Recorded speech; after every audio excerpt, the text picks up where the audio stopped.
Bienvenue à tous dans cette nouvelle vidéo consacrée au dopage en bodybuilding. Vous avez été nombreux à réagir à ma dernière vidéo qui était consacrée à mon cycle à 4 semaines de ma première compétition professionnelle. Je voulais d'abord vous remercier pour la confiance et surtout le temps que vous m'accordez. Le sujet du jour concerne également cette année de préparation, mais cette fois-ci, on va parler de mon hors-saison. Durant cette prise de masse, j'ai pris 10 unités de GH par jour et voici mon retour d'expérience. Je m'appelle Vincent Dutilly, je suis préparateur physique pour athlètes professionnels en bodybuilding et aujourd'hui, je voulais partager avec vous, en toute transparence, mon expérience avec l'hormone de croissance en tant que coach et IFBB Pro.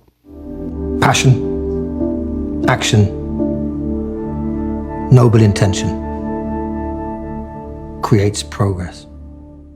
Avant d'aller plus loin, je rappelle que la consommation de stéroïdes anabolisants ou tout produit dopant est illégal et en plus de ça dangereux pour votre santé. Consultez un médecin pour tout suivi médical et prise de médicaments. Ma démarche est comme toujours de vous éduquer et de vous sensibiliser à travers mon expérience et les informations scientifiques. J'ai décidé depuis quelques années d'être autodidacte dans la gestion de ma carrière en bodybuilding afin de tester et surtout comprendre comment mon corps fonctionnait, réagissait à travers les stratégies que j'ai mis en place. En étroite collaboration avec mon médecin, j'étudie rigoureusement les aspects positifs et négatifs de mes analyses biologiques et ainsi avec toutes ces datas que j'ai récoltées, je peux modifier et réguler mon cycle des stéroïdes anabolisants, mais aussi mon training, ma nutrition et ma physiologie interne. Pour remettre les choses dans leur contexte, je suis passé pro en 2021 sans prendre aucune hormone de croissance. J'ai donc l'expérience et le recul nécessaires pour vous partager avec un regard objectif d'une pratique avec et sans GH, que ce soit aussi bien en hors-saison qu'en préparation.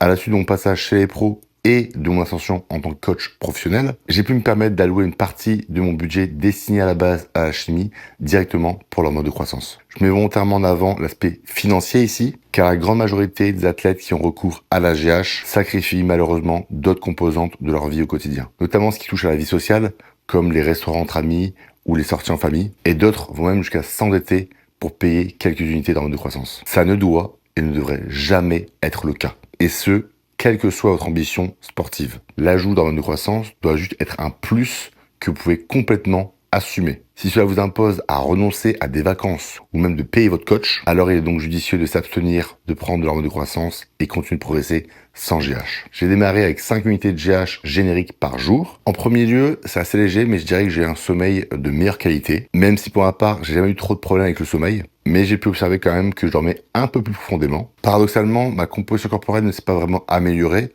mais ça m'a permis de manger plus sans dégrader ce body fat. Et c'est pour moi le plus grand aspect positif de l'hormone de croissance. En point négatif, j'ai pu observer une légère rétention d'eau, surtout dans le bas du dos. On entend souvent dire que le principal effet secondaire de l'hormone de croissance est l'engourdissement du tunnel carpien, mais pour moi, ça n'a pas été du tout mon cas.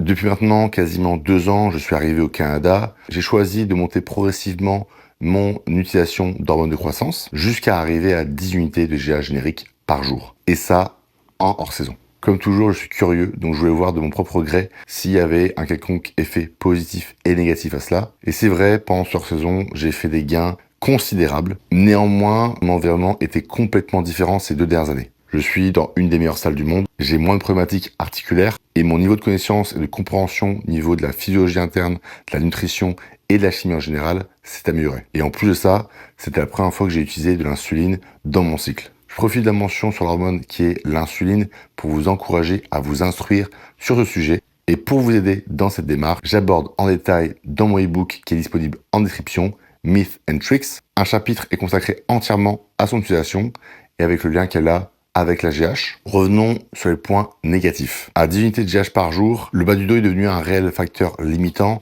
évidemment dû à la prise de poids, mais aussi à l'ajout de l'hormone de croissance. Et cela a notamment stoppé ma progression, par exemple sur le soulevé de terre, car j'étais totalement tétanisé dans le bas du dos, et ça, même après quelques séries d'échauffement. À part cela, j'ai eu aucun problème articulaire ou autre effet secondaire à noter. Et donc, avec du recul, est-ce que l'investissement en hormone de croissance vaut le coup? D'un point de vue budgétaire, clairement, la GH, même générique, coûte cher. Et quel que soit le dosage, l'utilisation d'hormone de croissance est pour moi surcotée. Dans mon cas, j'ai pu me permettre car ma situation financière me le permettait. Et en plus de ça, mes objectifs en bodybuilding sont d'ordre professionnel. J'ai donc choisi d'en faire ma priorité, mais sans que cela affecte mon équilibre général. Mais, car oui, il y a toujours un mais, à part si vous êtes déjà professionnel et que votre budget vous permet réellement, n'en prenez pas. Donc, en résumé, évidemment, l'utilisation de GH a énormément contribué à ma progression, mais elle comporte de gros points négatifs, notamment dans la rétention d'eau, qui pour moi était limitant, et de manière générale, un coût financier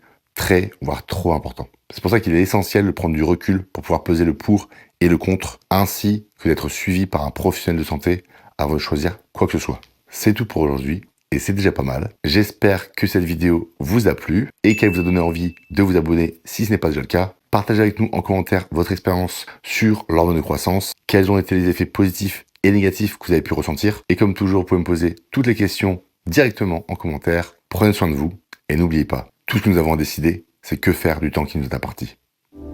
Passion, action, noble intention creates progress.